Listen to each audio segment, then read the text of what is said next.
أعوذ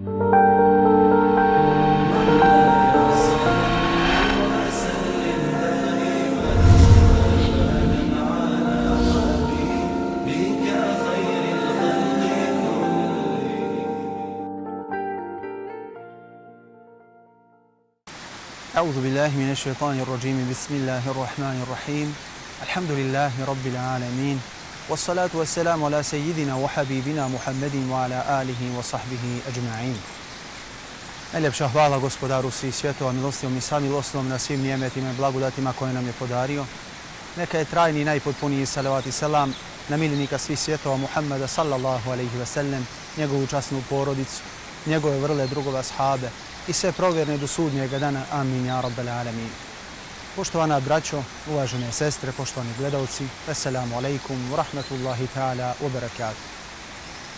Imam Taberani radijallahu ta'ala anhu prenosi predaju u kojoj stoji da je Mu'adh ibn Džebel radijallahu ta'ala anhu jedne prilike rekao Resulullahu sallallahu alaihi ve selleme: Božji poslaniče, posavjetuj me. Pa mu je Resulullah sallallahu alaihi ve selleme rekao sljedeće: obožavaj Allaha dželešanuhu kao da ga vidiš. Smatraj sebe među mrtvima i spominji Allaha dželešanuhu pored svakog drveta i kamena. Kada učiniš loše djelo, učini i dobro djelo, tajno za tajno, a javno za javno. Ovim hadisom Resulullah sallallahu alaihi ve sellem nam poručuje i šalje, upućuje svima nama 4 veoma bitna savjeta. Na prvom mjestu Resulullah sallallahu alaihi ve selleme kaže: obožavaj Allaha dželešanuhu kao da ga vidiš.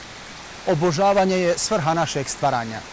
Allah dželešanuhu, kako kaže u Kur'anu i Kerimu, nas je stvorio samo zato kako bismo ga obožavali, kako bismo mu robovali i kako bismo pokazali kakvi smo i koliko smo dobri njegovi robovi.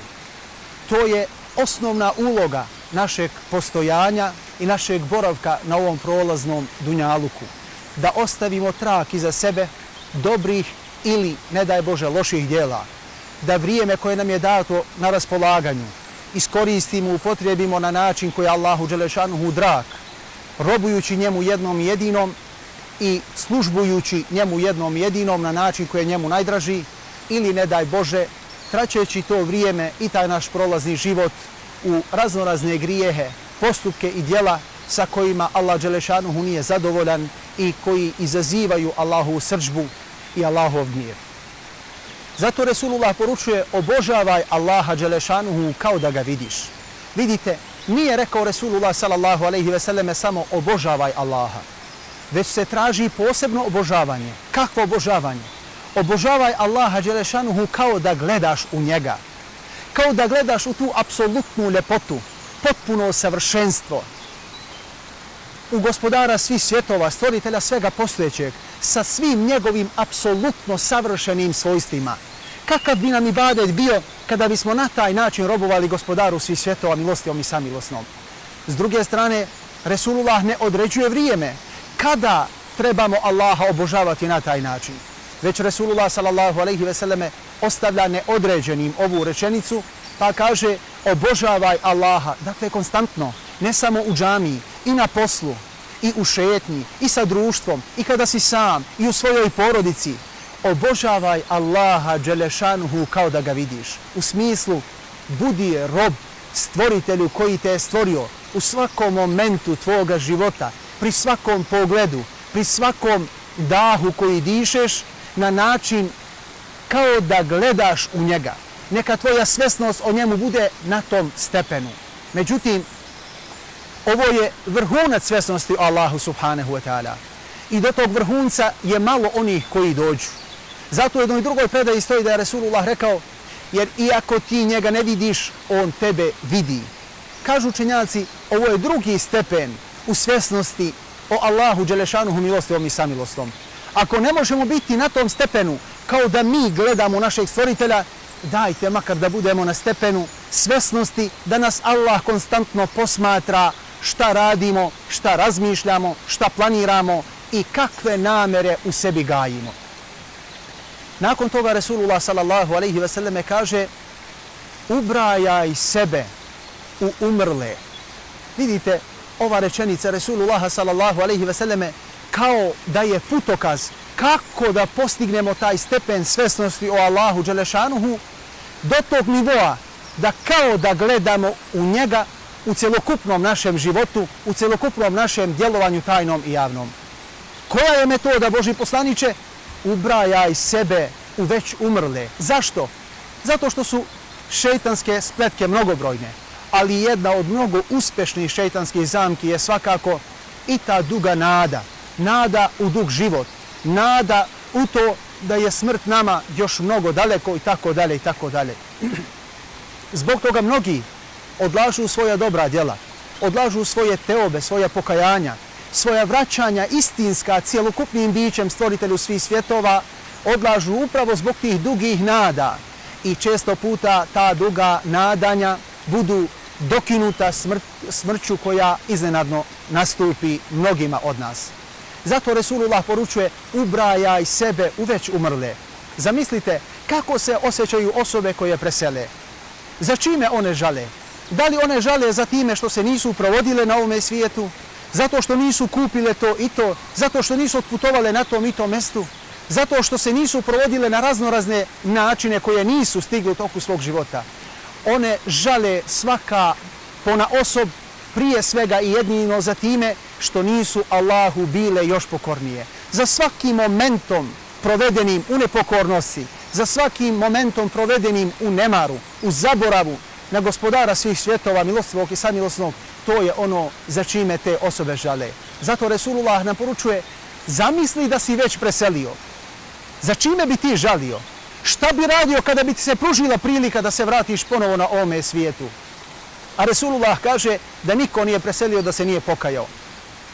Onaj koji je bio dobar, pokajao se i zažalio zbog toga što nije bio još bolji, a onaj što je bio loš, žalio je i žalit će zbog toga što nije bio dobar. Zato Resulullah sallallahu alejhi ve sellem poručuje da ne bismo žalili nakon smrti. Zamislite da nam je smrt već nastupila i potrudite se da popravimo dok smo još na ovome svijetu, ali u takvom stanju kao da smrt samo što nam nije nastupila. Zato je Resulullah stalno i poručivao kada bi obavljali namaz riječima klanjajte oproštajni namaz. Neka vam svaki namaz bude kao posljednji namaz koji obavljate na ovome svijetu sa kojim se ispraćate sa dunjalukom i svime onim što ostaje na ovome svijetu. Zato su ashabi Resulullaha sallallahu alejhi ve selleme tu lekciju veoma dobro savladali. Pa mnogi od njih su govorili, tako mi Allaha nikada nisam zaspao, a da sam se ilijek nadao da ću se probuditi iz tog sna. Već sam verovao da ću preseliti u tom snu. Nikada nisam trepnuo, a da sam očekivao da ću doživjeti drugog puta da trepnem. Nikada zalogaj nisam u usta svoja stavio, a da sam očekivao da ću doživjeti i drugi zalogaj da stavim u svoja usta. Zato su govorili neki od njih, kada bi mi bilo rečeno sutra ćeš preseliti, ja ništa ne bih mogao promijeniti u svom ponašanju, u svom djelovanju i u svojoj pokornosti gospodaru svih svjetova, milostivom i samilosnom. Zašto?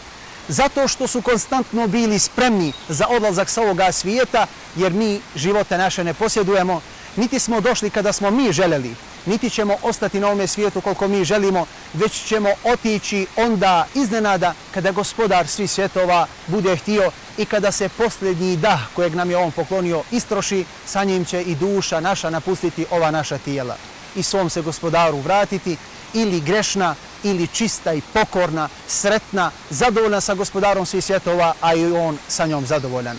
Nakon toga Resulullah sallallahu alejhi ve selleme poručuje, spominji Allaha dželešanuhu pored svakog drveta i kamena.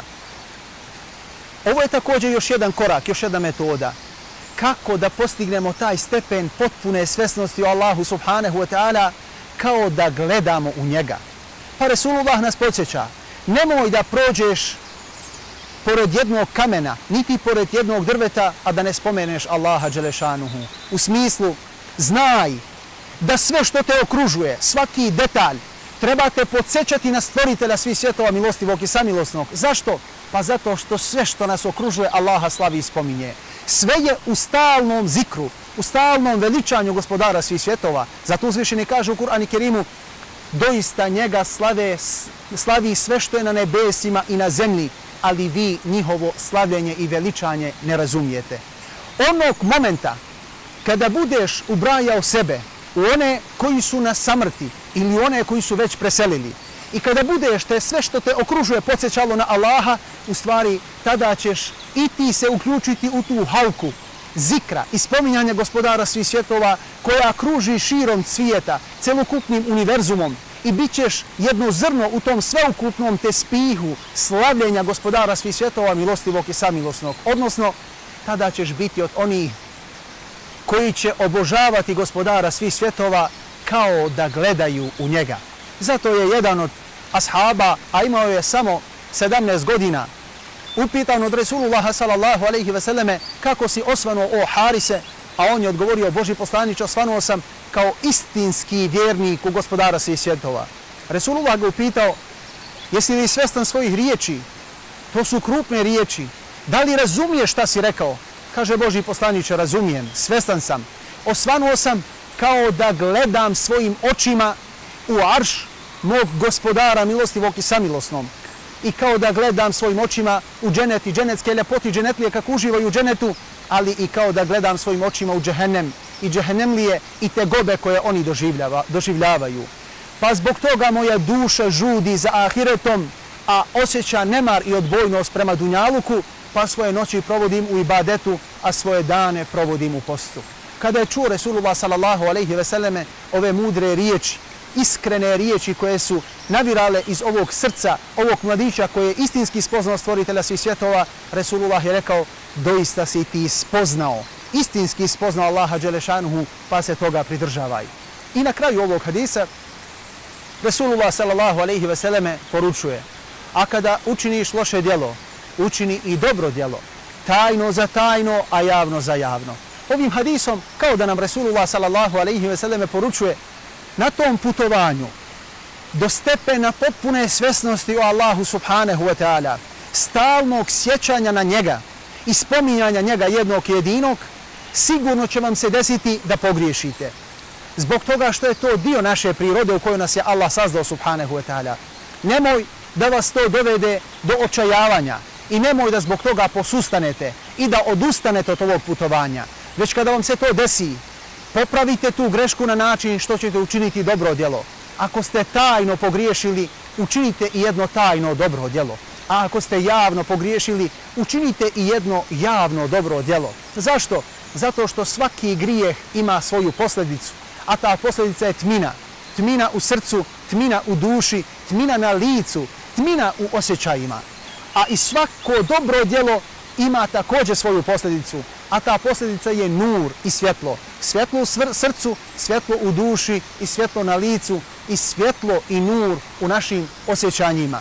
Zato kada se počini grijeh, posljedice grijeha se neutrališu sa činjenjem dobrih djela i sa pokornošću gospodaru svih svjetova, milostivom i samilosnom. U stvari, na taj način ćemo, ako Bog da, postepeno doći do tog stepena stalne i konstantne svjesnosti o gospodaru svih svjetova, milostivom i samilosnom i biti od onih koji će ga se stalno sjećati, koji će mu stalno robovati na način, ako Bog da, kao da gledaju u njega, a ako ne budemo od tih, makar da budemo od onih koji će biti svjesni svoga gospodara na tom stepenu, da će biti stalno svjesni da ih Allah posmatra ma gde oni bili, ma šta oni radili i ma šta oni mislili.